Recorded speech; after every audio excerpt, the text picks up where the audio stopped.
ये कहानी है नंदिनी और उसकी दो सौतेली बहनों पूजा और निशा की। कहानी की शुरुआत हम करेंगे नंदिनी से। नंदिनी की माँ सरोज बहुत बीमार है, अपनी जिंदगी की आखिरी सांसें गिन रही है। डॉक्टर कुछ कीजिए, मेरी माँ की तबीयत बहुत खराब है, मेरी माँ को बचा लीजिए। हम कुछ नहीं कर सकते अब, इन पर किसी दवाई का असर नहीं हो रहा, सारे अंग बेकार हो चुके हैं। आई एम सॉरी, आपकी माँ आपसे कुछ कहना चाहती हैं। नंदिनी, मैंने तुझसे एक राज छुपाया है।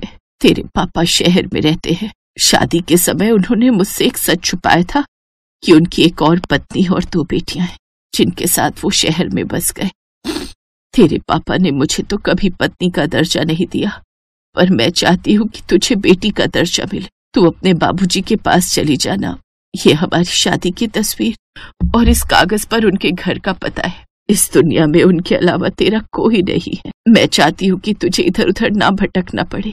तू अपने पिता के पास रहे। जा बेटी, अपने पिता के पास जा। और फिर नंदिनी की माँ इस दुनिया को छोड़कर चली गई। नंदिनी ने अपनी माँ का दाह संस्कार किया और अपने पिता की तलाश में शहर आ गई। नंदिनी पता पूछते हुए पिता के घर पहुंची। घर के भीतर से रोने की आवाज आ रही थी। भैया, यहाँ कुछ हुआ है क्या? इस घर के मालिक का देहांत हो गया है, उनके क्रियाकर्म की तैयारी चल रही है। उधर नंदिनी अपनी माँ का अंतिम संस्कार करके लौटी थी और इधर उसके जन्मदाता पिता भी इस दुनिया को छोड़कर चले गए थे। बाबूजी, मैं तो आपसे मिलने आई थी। माँ ने कहा था कि आप मेरा ख्याल रखोगे, पर आप चले गए। अब मेरा ख्याल कौन रखेगा बाबूजी? माँ भी मुझे छोड़कर चली गई, आप भी चले गए। मैं तो इस दुनिया में अकेली हो गई। नंदिनी की सौतेली माँ कमला और सौतेली बहनें अंजू और मंजू भी नंदिनी की बात सुनकर चौंक गई। निकल यहाँ से, मैं कैसे मान लूं कि तू इनकी बेटी है? तुझे किसने भेजा है, बता। मैं सच कह रही हूँ, मैं इनकी बेटी हूँ। ये देखिए माँ और बाबूजी की शादी की फोटो। माँ ने ये चिट्ठी भी बाबूजी के लिए भेजी थी। सच तो सामने ही था। सबको पता चल गया था कि नंदिनी किशन की पत्नी सरोज की बेटी है। नंदिनी की दोनों सौतेली बहनें उससे उम्र में बड़ी थीं। दोनों शादीशुदा थी, पर गरीबी के अभाव में नंदिनी की शादी नहीं हुई थी। सरोज ने चिट्ठी में आखिरी इच्छा लिखी थी कि उसके जाने के बाद अब नंदिनी का कन्यादान उसके दूसरे माता पिता के हाथों हो। कमला की बड़ी बेटी मंजू चिट्ठी पढ़ रही थी। जैसे ही कमला ने ये बात सुनी, गुस्से में तिलमिला गई। ये इच्छा तो तेरी माँ की कभी पूरी नहीं होगी, क्योंकि अब ये तो इस दुनिया से जा चुके हैं और मैं अपने हाथों से तेरा कन्यादान कभी नहीं करूंगी। नंदिनी के आंसू बह गए। पिता के दाह संस्कार के बाद उसे समझ नहीं आ रहा था कि वो कहाँ जाए। अंजू और मंजू दोनों बहनें आदत की बहुत अच्छी थी। अंजू दीदी, जो कुछ भी हुआ उसमें नंदिनी का तो कोई दोष नहीं। वो भी हमारी तरह ही पापा की बेटी है। मुझे लगता है हमें नंदिनी को सपोर्ट करना चाहिए। नंदिनी को इस समय हमारी बहुत जरूरत है। हम नंदिनी को कहीं नहीं जाने देंगे। हम दोनों की ससुराल पास में ही है। हम नंदिनी को मिलने आते रहेंगे। तुम ठीक कह रही हो मंजू, वैसे भी अगले कुछ दिनों तक हम यही हैं। नंदिनी को देखकर मम्मी गुस्सा ना हो, इसलिए हमें मम्मी को संभालना होगा। अंजू और मंजू ने सोच लिया था कि वो नंदिनी को कहीं नहीं जाने देंगी। नंदिनी, कुछ खा लो, तुमने सुबह से कुछ नहीं खाया। दीदी, माँ मुझसे नाराज है, मुझे अच्छा नहीं लग रहा। मेरी वजह से वो दुखी हो, परेशान हो। इससे अच्छा तो मैं यहाँ से चली जाती हूँ। नहीं नंदिनी, तुम पापा की जिम्मेदारी हो। हम तुम्हें ऐसे इधर उधर भटकने नहीं देंगे। पापा के इस घर पर जितना हक हमारा है उतना ही तुम्हारा भी है। अब तुम यहीं रहोगी। दोनों बड़ी बहनों का उसे बहुत सहारा मिलता है। नंदिनी की सौतेली माँ कमला उससे बिल्कुल भी बात नहीं करती थी। उसे नंदिनी से बहुत नफरत थी। माँ, ये आपके लिए चाय लाई थी। पहली बात तो मुझे माँ मत कह, मैं तेरी माँ नहीं हूँ। और दूसरी बात, तू मेरे लिए चाय क्यों लाई है? घर के नौकर चाकर कहाँ हैं? रामू भैया सब्जी लेने के लिए बाजार गए और सुजाता आज काम पर नहीं आई है।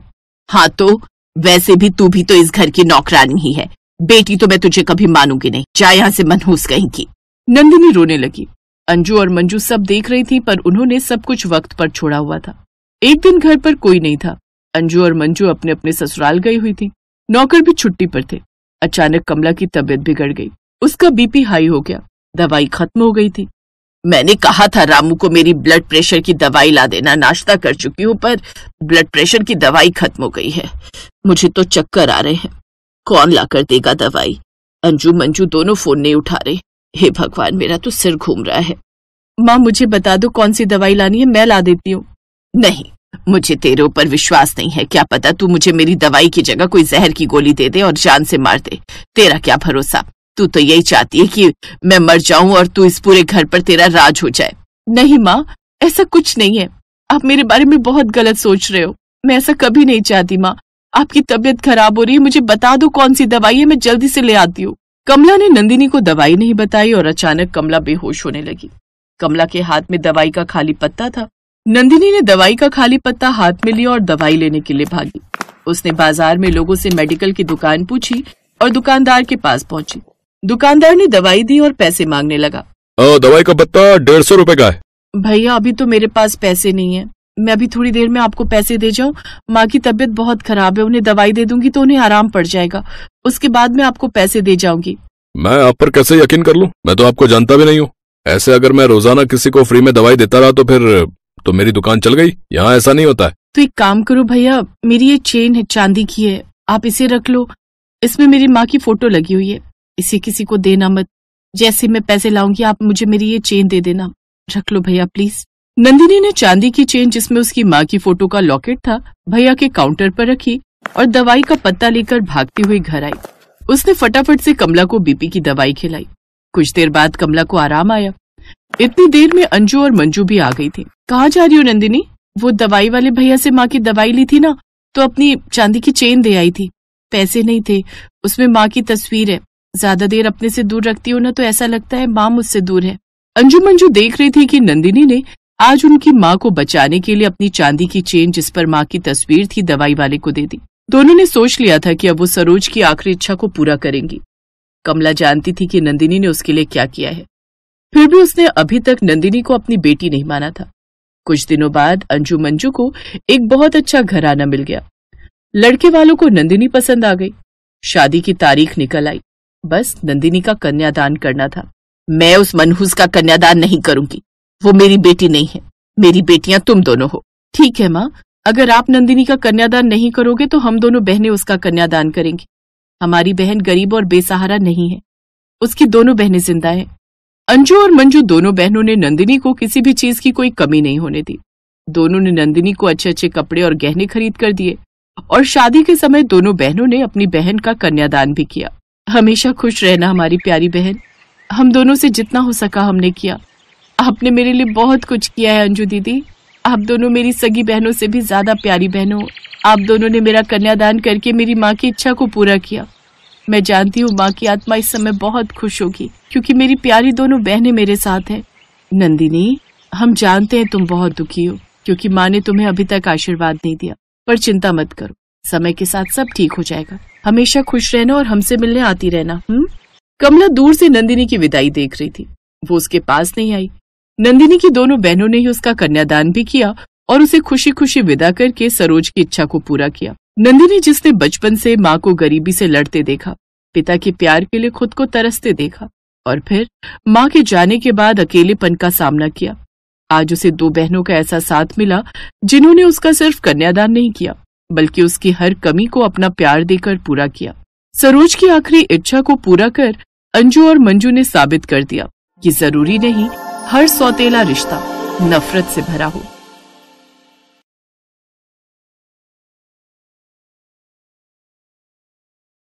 निशा और दिशा दोनों जुड़वा बहनें आज बहुत खुश थीं। उनका बचपन का सपना पूरा होने जा रहा था। निशा, हम हमेशा से यही चाहते थे कि हमारी शादी एक ही दिन हो, पर हम एक ही घर में शादी होकर जाएंगे ये हमने कभी नहीं सोचा था। हाँ दिशा, तुम्हें पता है हमारी शादी के सारे फंक्शन एक ही दिन होंगे, हमारी हल्दी की रस्म एक साथ होगी। निशा, दिशा, जल्दी से तैयार हो जाओ, तुम्हारी हल्दी की रस्म का समय हो रहा है। दादी माँ बाहर बुला रही हैं। सबसे पहले माँ दुर्गा की पूजा आरती करनी है, उसके बाद तुम्हारी हल्दी की रस्म शुरू होगी। ठीक है माँ, हम दोनों अभी तैयार हो जाते हैं। सब मेहमान आ गए क्या? हाँ बेटा, सब मेहमान आ गए, इसीलिए तुम्हारा इंतजार हो रहा है। पता नहीं अंजलि, सौम्या, राधिका कहाँ रह गईं? उन्होंने तो कहा था कि वो हमारी हल्दी की रस्म में आएंगी। निशा, तूने राधिका को क्यों बुला लिया? तुझे पता है ना कि वो तेरे से ठीक से बात नहीं करती है, मुझे उसका नेचर पसंद नहीं है। बाकी सबको बुला लेती, मैंने भी अपनी बहुत खास दोस्तों को ही बुलाया है, सबको नहीं बुलाया। राधिका का आना मुझे बिल्कुल अच्छा नहीं लग रहा। चलो कोई बात नहीं ना, बुला लिया तो इसमें कोई हर्ज भी नहीं है। शादी का फंक्शन है, सहेलियों को बुलाना सही रहता है। माँ मैंने उसे बुलाया नहीं था। मैं जब सबको इनवाइट कर रही थी तभी राधिका ने कहा कि मैं भी तुम्हारे हल्दी के फंक्शन में आना चाहती हूँ, मुझे नहीं बुलाओगी क्या? तो मैंने कहा जब खुद मुंह से कह रही है कि, तो मैंने बोल दिया कि आ जाना, पर मुझे नहीं लगता वो आएगी। वो बहुत घमंडी है, अमीर खानदान की लड़की है ना, उसमें बहुत घमंड है अपनी अमीरी का। निशा, दिशा, जल्दी से तैयार होकर आ जाओ, तुम्हारी सभी सहेलियां आ गई हैं। तुम्हारी दादी आवाज लगा रही है, मैं जा रही हूँ, तुम फटाफट से आ जाओ। निशा और दिशा दोनों पीले रंग के कपड़े पहनकर तैयार हो जाती हैं। दोनों जैसे ही बाहर आंगन में जाती हैं, दोनों देखती हैं कि उनकी सभी सहेलियां भी आ चुकी हैं, जिनमें राधिका भी है। मुझे पता था ये जरूर आने वाली है, मुझे तो इसे देखकर बहुत गुस्सा आता है। चल छोड़ ना, हमारी हल्दी की रस्म है, इसके चक्कर में अपना मूड खराब मत कर प्लीज। बहुत बहुत मुबारक हो निशा, दिशा, मुझे पता चला कि तुम दोनों एक ही घर में शादी होकर जा रही हो। कहीं ऐसा ना हो तुम्हारे दोनों के पति मेरा मतलब है निशा को दिशा और दिशा को निशा समझ ले और तुम्हारी अदला बदली हो जाए। ये बेवकूफी वाला मजाक तुम्हें अभी करना था क्या? तुम इसीलिए आई हो? अरे कोई बात नहीं दिशा, वो हमारी मेहमान है। चलो दादी माँ बुला रही हैं, हम माँ दुर्गा की पूजा कर लेते हैं। आओ बच्चों, माँ दुर्गा का आशीर्वाद लो। उनके आशीर्वाद से सारे दुख दूर हो जाते हैं और सारे काम सफल हो जाते हैं। माँ दुर्गा से प्रार्थना करो कि तुम्हारी शादी सुख शांति से संपन्न हो जाए। ये देखो, ये हल्दी तुम्हें लगेगी। निशा दिशा के घर में माँ दुर्गा की बहुत पूजा होती थी। उनका अलग से छोटा मंदिर भी बनाया हुआ था। निशा दिशा माँ दुर्गा को प्रणाम करती हैं और उनका आशीर्वाद लेती हैं। उधर राधिका के मन में कुछ और चल रहा था। जितनी मर्जी माँ दुर्गा की पूजा कर लो, तुम्हारी हल्दी की रस्म तो मैं ठीक से पूरी होने ही नहीं दूंगी। निशा, तुमने मेरे बॉयफ्रेंड को अपना बनाया। मैं रोहन को चाहती थी, पर रोहन ने मुझ जैसी अमीर लड़की को छोड़कर तुम्हें चाहा। ये मैं कभी बर्दाश्त नहीं कर सकती। रोहन मेरा दोस्त था, मैं उसे बहुत प्यार करती थी, पर आज तुम उसकी पत्नी बनने जा रही हो और ये मैं होने नहीं दूंगी। मैं हल्दी में एक ऐसी चीज मिला दूंगी कि तुम्हारे पूरे शरीर पर एलर्जी हो जाएगी। ऐसी खतरनाक एलर्जी कि तुम दोनों शादी के मंडप में बैठने लायक भी नहीं रहोगी। राधिका सबकी नजरें बचाकर हल्दी में एलर्जी करने वाला एक पदार्थ मिला देती है। उसे लग रहा था कि वो अपनी धूर्त योजना में सफल हो गई है, पर ऐसा नहीं था। सब लोग हल्दी की रस्म के लिए गाना बजाना कर रहे थे। तभी निशा दिशा की माँ उनके पास आती है। बच्चों, हल्दी से पहले अपने माथे और हाथ पैरों पर ये थोड़ा सा तेल लगा लो। ये दुर्गा माँ का आशीर्वाद है, इससे तुम्हारे रंग रूप में और निखार आएगा। ठीक है माँ, निखार तो तब आएगा जब ये दोनों खुजली से बचेंगी। चल राधिका, हम सब डांस करते हैं। देख ढोलक बज रही है। निशा और दिशा को हल्दी लगनी शुरू हो गई है। हाँ हाँ, हमारी प्यारी सहेलियों की शादी है, हल्दी की रस्म है, तो मैं आज खूब नाचूंगी। मुझे समझ नहीं आ रहा ये राधिका आज इतनी खुश क्यों है, वरना ये तो हमसे बहुत नफरत करती है। अच्छा है ना, सुधर गई। अब अच्छी बात है, हमारी हल्दी की रस्म में यही रौनक लगा रही है। निशा और दिशा ने वो तेल लगा लिया और हल्दी की रस्म शुरू हो गई। राधिका देखती है कि निशा और दिशा पर तो उस एलर्जी वाले पदार्थ का कोई असर ही नहीं हो रहा जो उसने हल्दी में मिलाया था। वो दोनों तो आराम से बैठी हुई थी। ये कैसे हो सकता है? मैंने तो इतना महंगा एलर्जी करने वाला लिक्विड खरीदा था, इसका असर इन पर क्यों नहीं हुआ? ये दोनों तो आराम से बैठी हैं। अम्मा जी, मैंने मंदिर में एक बर्तन में तेल रखा था जो निशा दिशा को अभी हल्दी के साथ लगाना है, पर वो मंदिर में रखा ही नहीं है। पता नहीं कहाँ गया वो बर्तन। आपने कहीं देखा तो नहीं? नहीं बहू, मैंने तो नहीं देखा। माँ, वो तेल आप ही तो हमें देकर गए थे, हमने वो तेल लगा लिया। आपने ही तो कहा था कि वो तेल दुर्गा माँ का आशीर्वाद है। मैं कौन सा तेल लेकर आई थी बेटा? मैं तो बहुत देर से वो बर्तन ढूंढ रही थी। माँ, अभी थोड़ी देर पहले जब हल्दी की रस्म शुरू होनी थी तभी तो आप देकर गई थी। ये रहा वो बर्तन। ये कैसे हो सकता है? ये बर्तन मंदिर से मैं नहीं लाई तो फिर मेरे रूप में? इसका मतलब आज हल्दी की रस्म में माँ दुर्गा तुम दोनों को आशीर्वाद देकर गई हैं। बच्चों, ये तुम दोनों के लिए बहुत सौभाग्य की बात है। आज माँ दुर्गा खुद तुम्हें अपना आशीर्वाद देने आई थी। जीती रहो मेरी बच्चियों। माँ दुर्गा तुम दोनों को अपने हाथों से तेल देकर गई है। तुम दोनों बहुत भाग्यशाली हो। अब उनका आशीर्वाद तुम दोनों को प्राप्त हो गया है। देखना, अब ये शादी भी बिना किसी रुकावट के संपन्न होगी, उनके आशीर्वाद के साथ। राधिका घबरा जाती है और मन ही मन माँ दुर्गा से क्षमा मांगती है। माँ दुर्गा, मुझे माफ कर दो, मुझसे बहुत बड़ी भूल हो गई है। मैं अब कभी भी किसी से नफरत नहीं करूंगी। मुझे पता है मैंने नफरत में आकर आज निशा और दिशा को नुकसान पहुंचाना चाहा, पर आपने अपनी शक्ति से उस लिक्विड के असर को खत्म कर दिया जिससे निशा दिशा के शरीर पर एलर्जी हो सकती थी। मुझे माफ कर दो माँ, अब मैं ऐसा कभी नहीं करूंगी। राधिका की आंखों में पश्चाताप के आंसू थे। भगवान उन्हें स्वयं ही क्षमा कर देते हैं जिन्हें अपनी भूल का एहसास होता है। राधिका सबके साथ हंसी खुशी हल्दी की रस्म पूरी करती है। राधिका के बदलते व्यवहार को देखकर निशा दिशा भी बहुत खुश थी और फिर माँ दुर्गा के आशीर्वाद से खूब धूमधाम से निशा दिशा दोनों जुड़वा बहनों की शादी संपन्न होती है।